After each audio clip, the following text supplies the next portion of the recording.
अगर आपके सामने किसी को सांप काट ले तो आप क्या करोगे?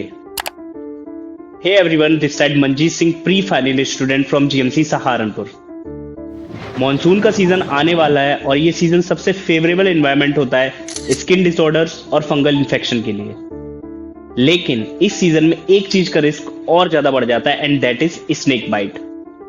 तो आज की इस वीडियो में हम जानेंगे कि स्नेक बाइट क्या होती है, स्नेक बाइट से डेथ क्यों होती है, वेनम क्या होता है और उसका एंटीडोट क्या है। And if you find this information useful then share and subscribe this channel. सबसे पहले मैं आपको यह बताना चाहूंगा कि सांप आपको तब तक नहीं काटेगा जब तक आप उससे छेड़छाड़ या उसे प्रोवोक नहीं करते। And that's the reason high probability areas वाले लोगों में स्नेक बाइट के केसेस ज्यादा होते हैं। For example construction workers, labours, farmers और जो लोग ट्रैकिंग या हाइकिंग पर जाते हैं। तो अब समझते हैं स्नेक बाइट क्या होती है और स्नेक बाइट में पेशेंट की डेथ क्यों हो जाती है। इन सबको जानने से पहले हमें यह पता होना चाहिए कि वेनम क्या होता है। वेनम एक प्रोटीन बेस्ड टॉक्सिन होता है जो कि सेल्स की डेथ करता है और प्राइमरीली अफेक्ट करता है हमारी मसल्स, नर्व्स को और ब्लड को, जिसकी वजह से अगर वेनम जब इंजेक्ट होता है तो लोकल सिम्टम्स भी आते हैं और अगर वही वेनम ब्लड स्ट्रीम के थ्रू हमारी बॉडी में जाता है तो सिस्टमिक साइन और सिम्टम्स देखने को मिलते हैं। लोकल साइंस में हमें देखने को मिलेगा पेन, रेडनेस, स्वेलिंग। तो सिस्टमिक मैनिफेस्टेशन में पेशेंट कंप्लेन करते हैं जैसे उन्हें चक्कर आ रहे हैं, थकान महसूस हो रही है, नोजिया, वॉमिटिंग और हाथों पैरों में सेंसेशन फील होने लगती है। लेकिन ये सब तो चलो पेशेंट कंप्लेन करते हैं, लेकिन बेसिकली जो इसका कॉज होता है वो होता है वेनम। क्योंकि स्नेक भी दो तरह के वेनम रिलीज करते हैं, एक होते हैं न्यूरोटॉक्सिक, एक होते हैं कार्डियोटॉक्सिक। न्यूरोटॉक्सिक जैसे नाम से क्लियर हो रहा है जो हमारे ब्रेन को अफेक्ट करेंगे एंड कार्डियोटॉक्सिक अफेक्ट्स हार्ट। जब स्नेक बाइट करता है तो at the site of bite जो वेनम होता है वो धीरे धीरे ब्लड स्ट्रीम में जाने लगता है। ब्लड स्ट्रीम में जाने जाते वो हमारे ब्रेन तक पहुंचता है। जब न्यूरोटॉक्सिक वेनम ब्रेन में पहुंच जाता है it starts paralysing the muscles. जब आई की मसल्स इन्वॉल्व होंगी तो धुंधला दिखाई दिएगा, डिप्लोपिया देखने को मिलती है, मतलब 2 या 3 चीजें देखने को मिलती हैं पेशेंट। धीरे धीरे पेशेंट को खाना खाने में दिक्कत होगी।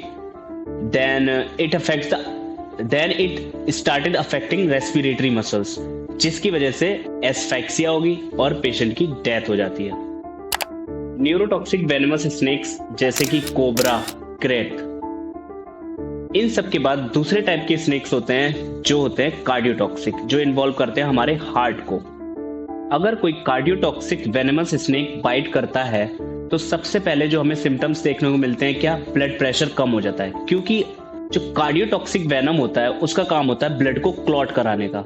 जैसे ही ब्लड क्लॉट होता है तो ब्लड प्रेशर सडनली गिरता है, हाइपोटेंशन की कंडीशन होती है, पेशेंट को चक्कर आने शुरू हो जाएंगे, पेटेचियल रैशेस देखने को मिलते हैं बॉडी में और due to decrease blood supply to the heart ischaemia cause होती है। इस्चीमिया की वजह से क्या होगा, मायोकार्डियल इंफाक्शन और अल्टीमेटली पेशेंट की डेथ हो जाती है। और अगर किसी को सांप काट लेता है जितना जल्दी हो सके उसे नजदीकी गवर्नमेंट हॉस्पिटल में ले जाना और कोशिश यही करनी कि स्नेक की जो अपीयरेंस है उसे नोट कर लो, जो हेल्प करेगी डॉक्टर को आइडेंटिफाई करने के वेदर दिस इज न्यूरोटॉक्सिक और कार्डियोटॉक्सिक स्नेक। स्नेक बाइट की ट्रीटमेंट में एंटी स्नेक वेनम दिया जाता है। एंटी स्नेक वेनम जैसे नाम से क्लियर हो रहा है, वेनम अगेंस्ट स्नेक। अब ये एंटी स्नेक वेनम होता क्या है और कैसे बनता है? एंटी वेनम बनता कैसे है?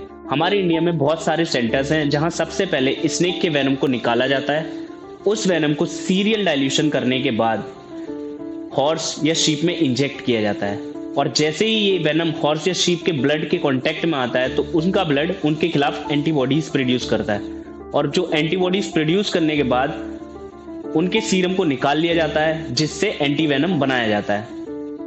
तो जो ये एंटी वेनम होता है ये क्या करता है, जो वेनम होता है हमारे ब्लड में उसके संग बाइंड करके उस वेनम को न्यूट्रलाइज करने का काम करता है।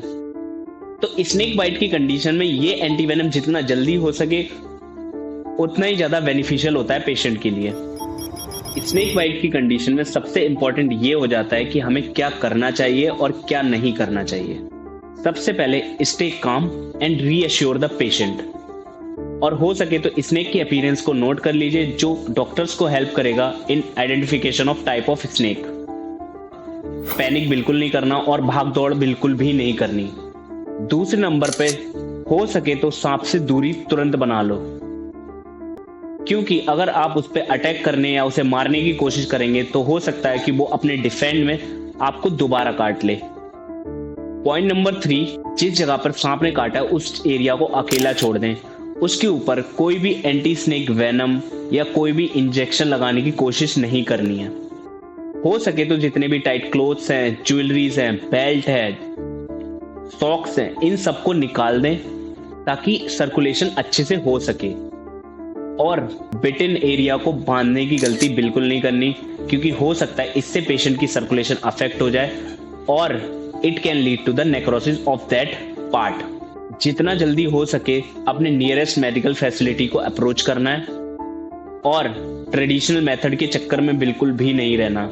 जैसे कि मूवीज में होता है, कहीं सांप ने काट लिया तो मुंह से ही निकाल दिया उसे, ऐसी गलती बिल्कुल नहीं करनी। तो ये हैं कुछ इंपॉर्टेंट मेजर्स जो स्नेक बाइट की कंडीशन में हमें याद रखने चाहिए। And that's it for today. Stay healthy and stay safe.